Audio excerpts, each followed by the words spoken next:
The following program was made possible by the generosity of those who have determined to hold fast to the true Roman Catholic religion, as expounded by the Roman Catholic Church before the disasters of Vatican II and the so-called New Mass.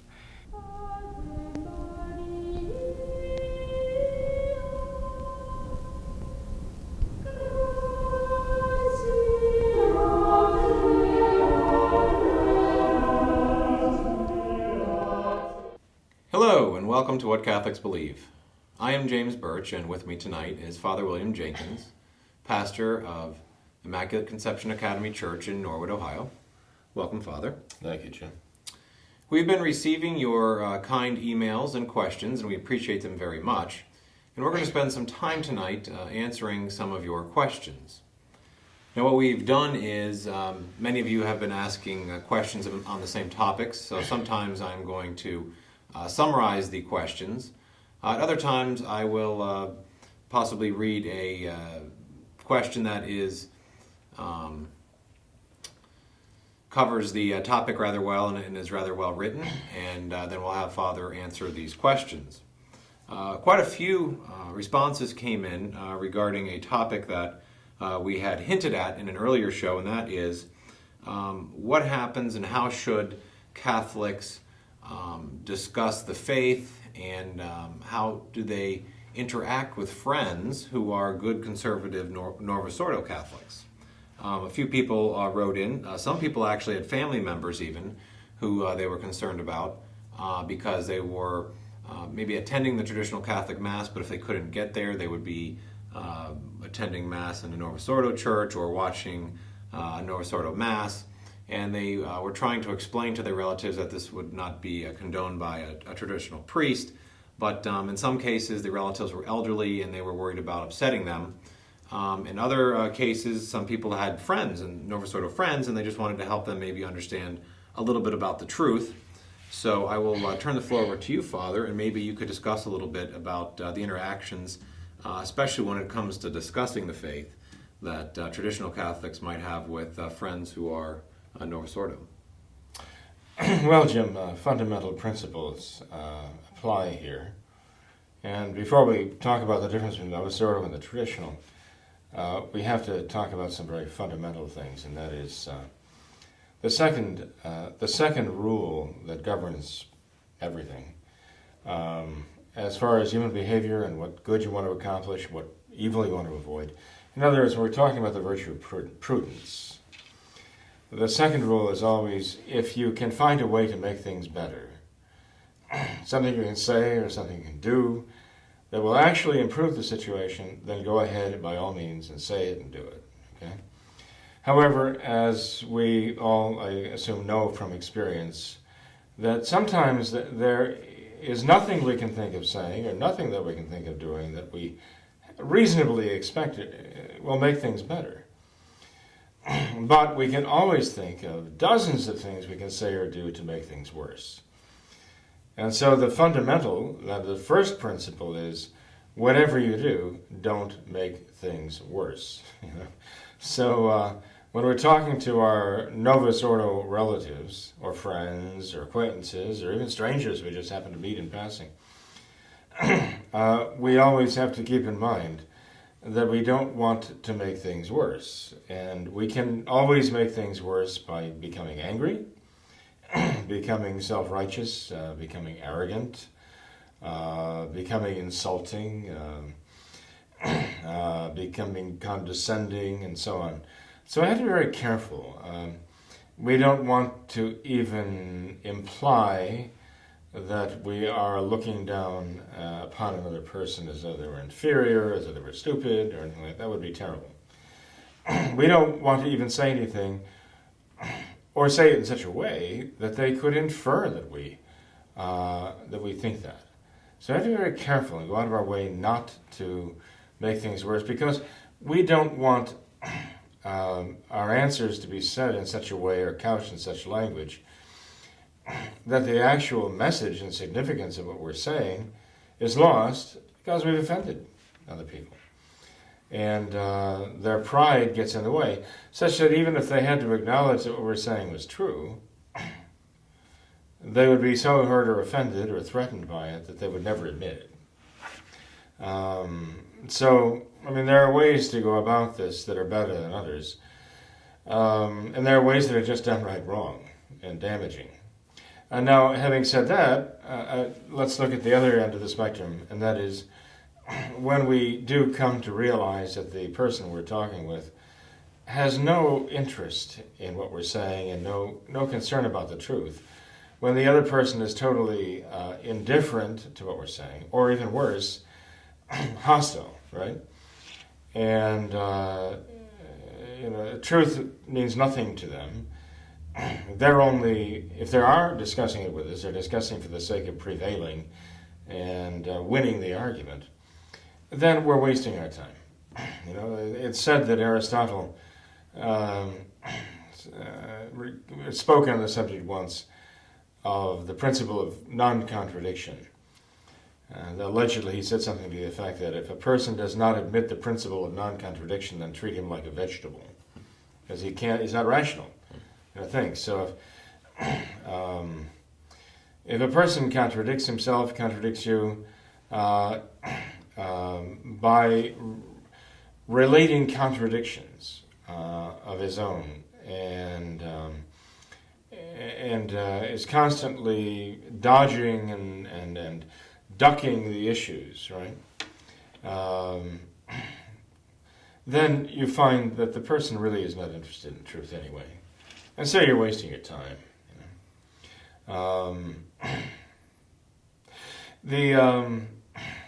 The other side of it is too. Even going, I should say, a little bit further. When you find that the other person is constantly changing the subject, that whenever you make a point, and it's a good point, and you're waiting for the person to respond to it, and he just brushes it aside and goes off in another direction totally, and does this repeatedly. The person is not even listening to what you're saying, or if he is listening, he has nothing to answer you, so he just raises some other objection. And just continually, again, ducking and dodging and weaving. Well, that shows a certain amount of bad will. And if the other person is not of good will, and really interested in discussing with you matters that are really deeply important to both you and the other person, then the best thing you can do is say to them, well, look, I'll be praying for you, and I certainly wish you well, and I do trust that you will, if you love the truth, that God will lead you to the truth. Because the implication is if you don't, that there's nothing even God can do for you, because you're resisting His grace. But let's assume that the question has to do with how do you address people of goodwill. Strangers, acquaintances, family members. Well, if they're of goodwill, and they're capable of rational thought, as I would hope they would be, you can actually present certain arguments to them, but you have to be educated.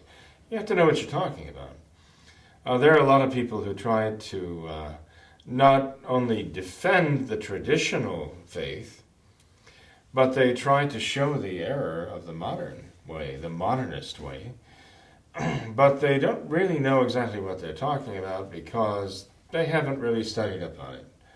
Or they have some very fuzzy ideas about how these things work. And so they have to be pretty sure of their ground, and they have to be careful not to mislead people because, I've actually heard people talk about the differences between the traditional Catholic faith, the true Catholic faith, and modernism, and in the process come up with something that the Church doesn't teach, and might be contrary to what the Church teaches. So one has to be very careful to know what they're talking about. They know some things, they don't know everything. They have to know where the difference is. And as far as the things they know, they have to speak on those things. When they get into territory where they're not sure, they have to be very honest and tell the other person, look, I'm not really sure about this, but I'll get you the answer. Okay, give me a little bit of time. There is an answer, and I will do diligence here, and I will find the answer for you, and I'll get you the documentation on that. So you can see it for yourself in black and white. Just to take my word for it, I'll back it up. So there has to be a certain amount of humility where people have to not only be sure of what they do know, they have to be sure of what they don't and acknowledge that and tell the people that they will get them the information. So they don't come across as know-it-alls. or mislead people by telling them something that's not true. One can actually sit down, though, and talk about the theology of the new Mass and the traditional Mass, right? The new morality and the traditional morality, and the new catechesis and the traditional faith. And one can present all of these very powerful theological arguments, which are all thoroughly Catholic, thoroughly true, thoroughly well-grounded in the Church's tradition, and can actually prove the case many times over about the new order itself, with its new catechism, its new liturgy, its new code of canon law, all the rest. That they're faulty, that they're even anti-Catholic, and in the process of proving that, one could have accomplished nothing whatsoever. Why? Well, because all too often people do not think on that level. One could present the 5 arguments, the Quinque Viae of St. Thomas Aquinas, to an atheist, and find that these arguments of St. Thomas Aquinas for the existence of God mean nothing to the atheist today. And the reason being is not that the arguments are faulty, but because the atheist is incapable of thinking on that deeper level. The atheist simply cannot comprehend what is being said. Even the language.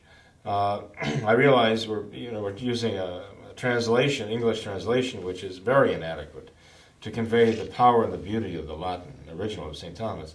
But nonetheless, the concepts are there. And if one tries hard and has a bit of background, he can actually understand the concepts and what's being told to him and the arguments being made. But the atheist today is such a gross materialist very often, he doesn't even have the intellectual capacity to understand the significance of the arguments as they're being laid before him. And so it's almost impossible to convince somebody like that. Most people today think on the level of emotions, feelings, convenience, self-interest. That's it. If you step out that side of that, on a level of just what is true, what is right, what is wrong, it leaves them cold, because to them it doesn't even apply. Why are we even talking about this? What difference does this make? As far as they're concerned.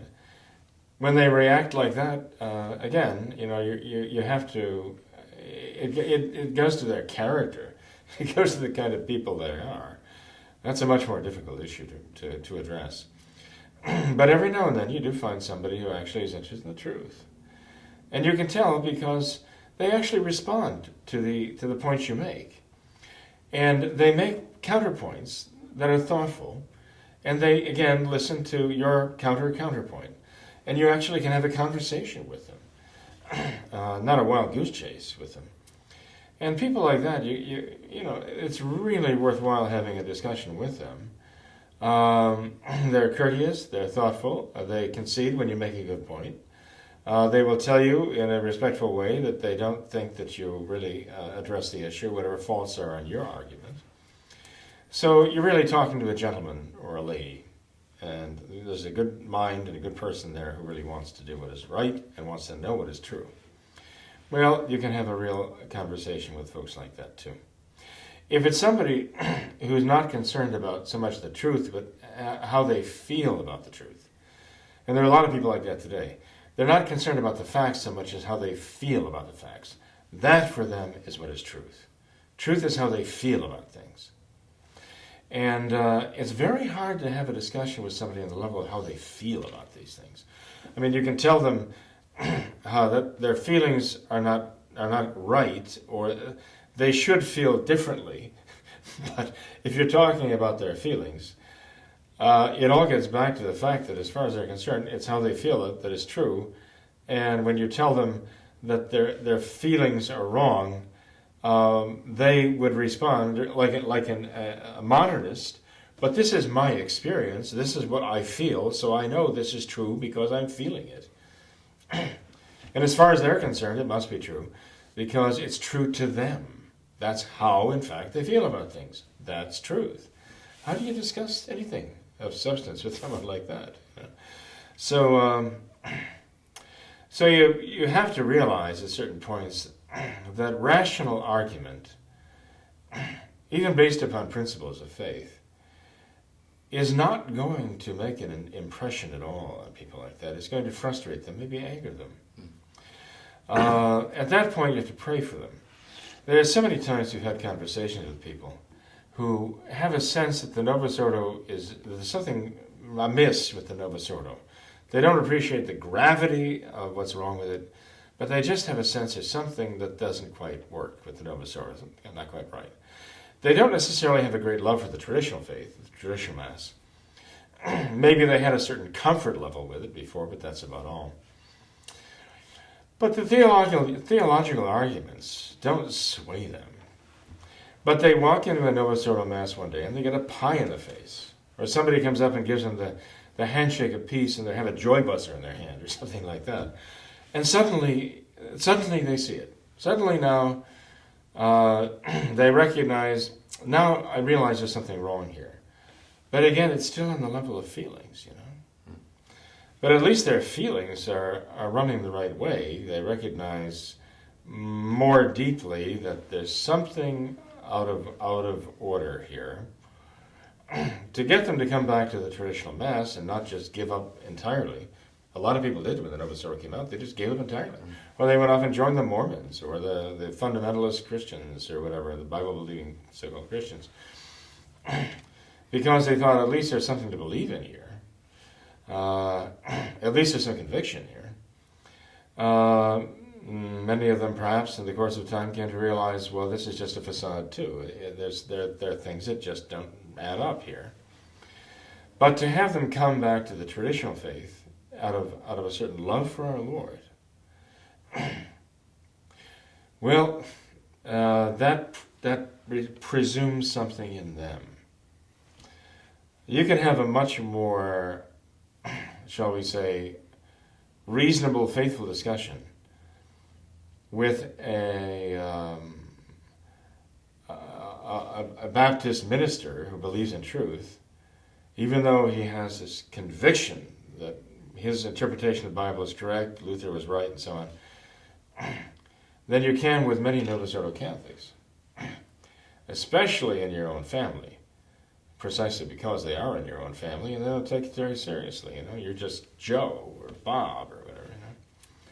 You know, because you might find in that Baptist minister or that Presbyterian or whoever, you might find even there a sense that there is truth and there is error, there is right and there is wrong, and you have these fundamental ideas that you can work with and build on.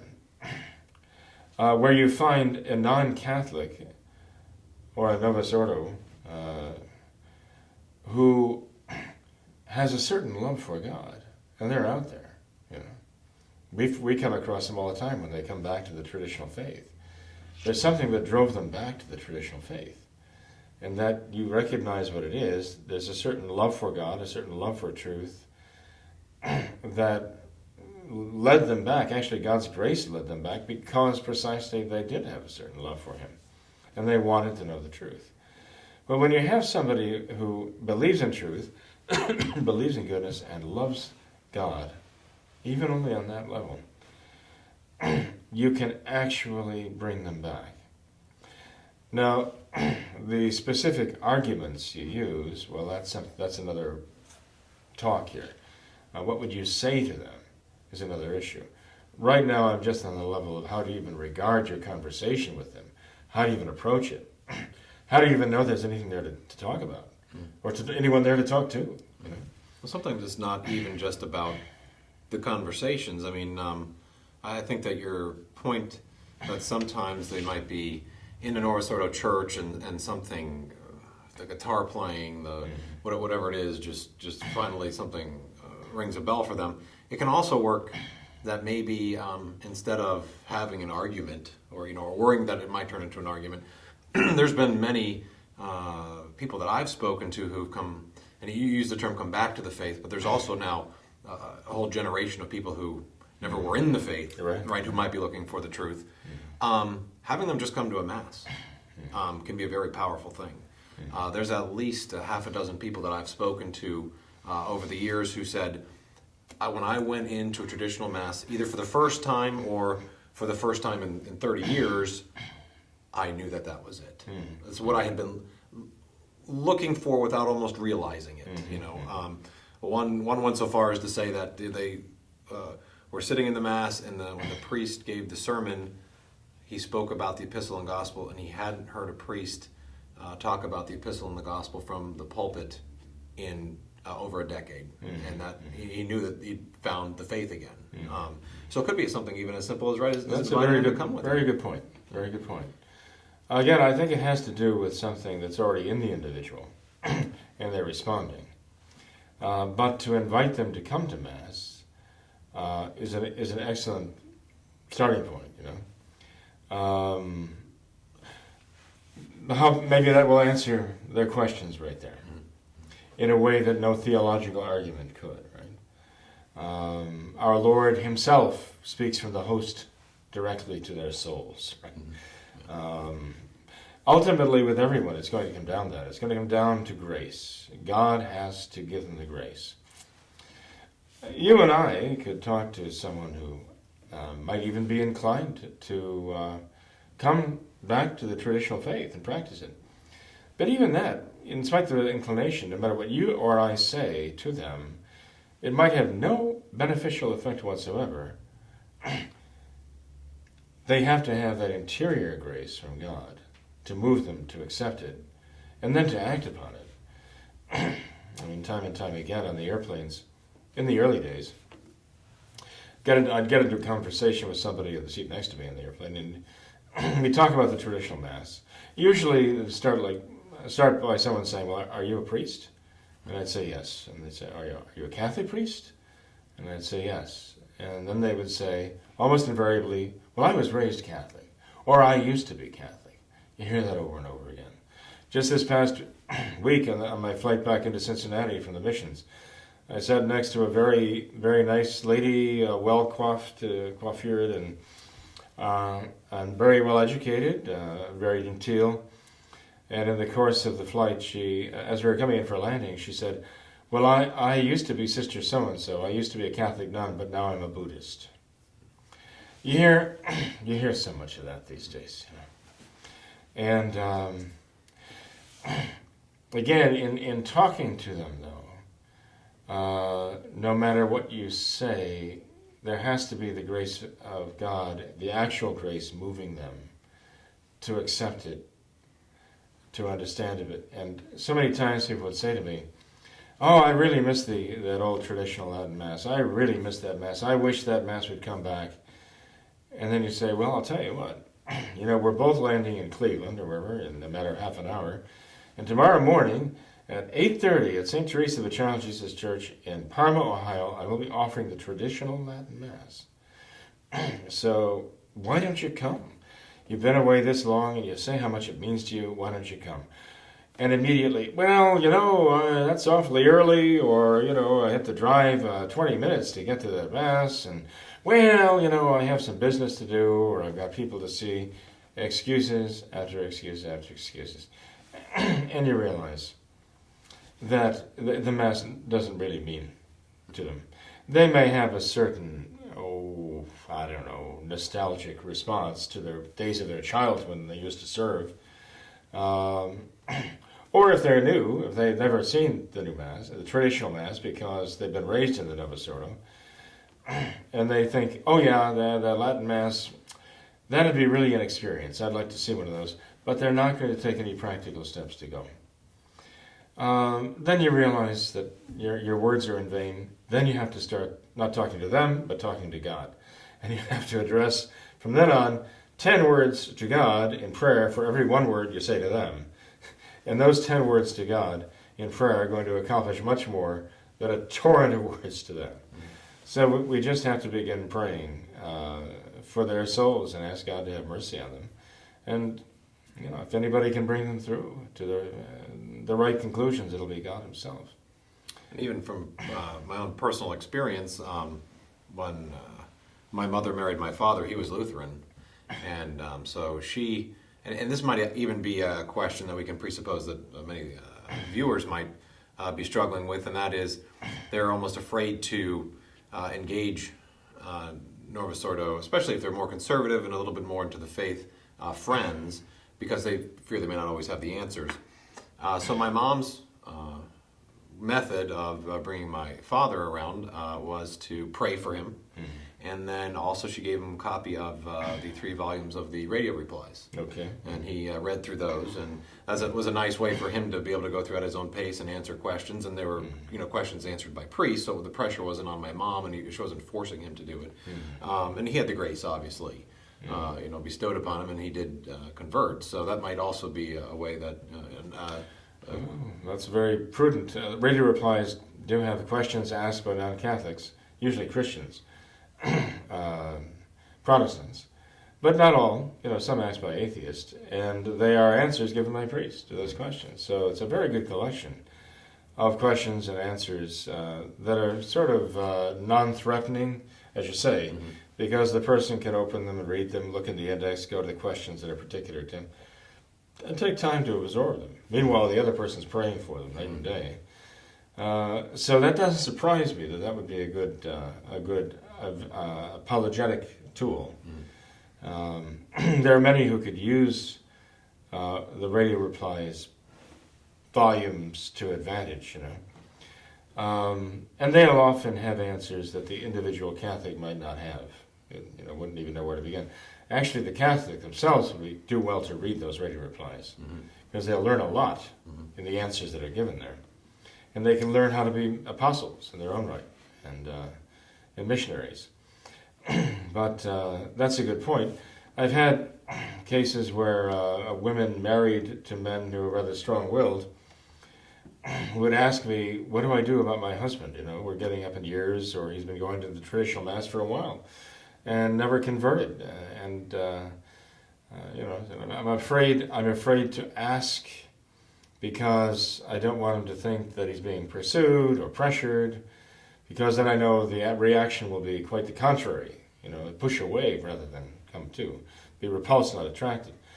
In one case, I just told the wife, well, why don't you do this?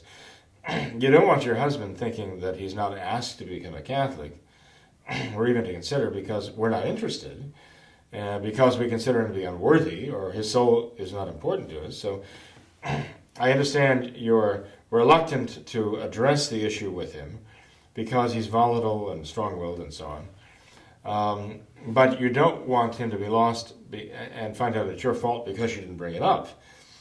So why don't you find a gentle way of mentioning this to him, and say in such a way that it's clear you're not bringing this up to him because you want to push him into anything, but because you love him. And you're concerned about him, and you believe he's such a good person that you really want him to have the benefit of our Lord, the sacraments. And so it just so happened in that particular case, the gentleman's birthday was coming up. So I suggested that his wife might want to write a note in the birthday card, just something non-threatening about his becoming a Catholic, and how much it would mean to her, and how happy she would be to see him convert. And I understand that he brought the card, he opened the card on his own, read it, and then he came to her, and he practically had tears in his eyes, and he thought that all these years nobody ever mentioning it to him, he thought that, well, I guess maybe I'm not meant to be a Catholic because nobody's asked me. And this was the first anybody had done so. And he went on, he converted, he's a Catholic, he's practicing the faith, and he seems very much a Catholic. So, heart and soul. So, you really need guidance when you're talking to people, because you really don't know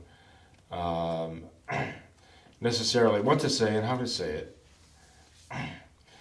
And each individual person is different, and the timing is very important too. So you really need the wisdom of God behind you. So you have to pray and pray and pray. Pray for yourself, pray for the other person. No good will come unless you do that. No matter what you do or say otherwise, no good will come from it unless you do that. But it is true, giving them a book on the Catholic faith as a gift, and just asking them to read through it. if they don't think that the faith is that important to you, then why should it be that important to them? If they don't think their souls are that important to you, why should their souls be that important to them? So you have to somehow convey to them that their souls are that important to you as they are to our Lord, and the faith and the practice of faith, the religion, is that important to you, if you want them to take it seriously. I'm going to also, the last question on this topic, I'm going to presuppose that maybe some listeners have had this issue come up when talking to Novus Ordo friends, and that is the issue of just the Pope in general, not necessarily Francis, but just the Pope. There's always a very sentimental feeling for Catholics when it comes to the fact of the Pope, the idea of the infallibility of the Pope, and how can a traditional Catholic tactfully discuss that issue with Novus Ordo Catholics? The Novus Ordo Catholics, for the most part, don't take the Pope very seriously, right?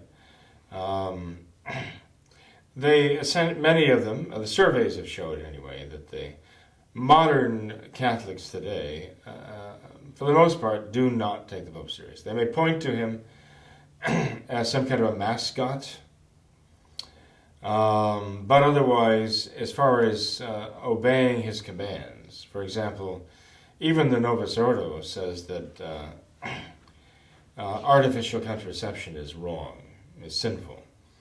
And yet we see survey after survey saying that modern Catholics of childbearing age are using artificial birth control. By the vast majority of them are using it. Even I've seen surveys saying 98% of them are using artificial birth control. And they may speak very highly of, let's say, Francis, for example, and pay lip service to the Pope. But actually, they don't consider that he has any real authority over them. So many of the Novus Ordo Catholics favor abortion.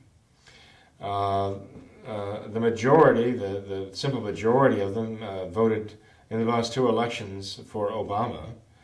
Not only for Barack Obama, not only the same, let's say, proportions as the rest of the population, but perhaps even a percentage point or two more, than the overall. This is the popular vote now. See, and as far as other moral issues, divorce and remarriage and so on, as much as they may talk about the Pope, the Holy Father, and so on, when it comes right down to it, there is a minority, maybe a large minority, but a minority of Novus Ordo Catholics who actually even believe in the papacy or even consider what the Pope says important anymore.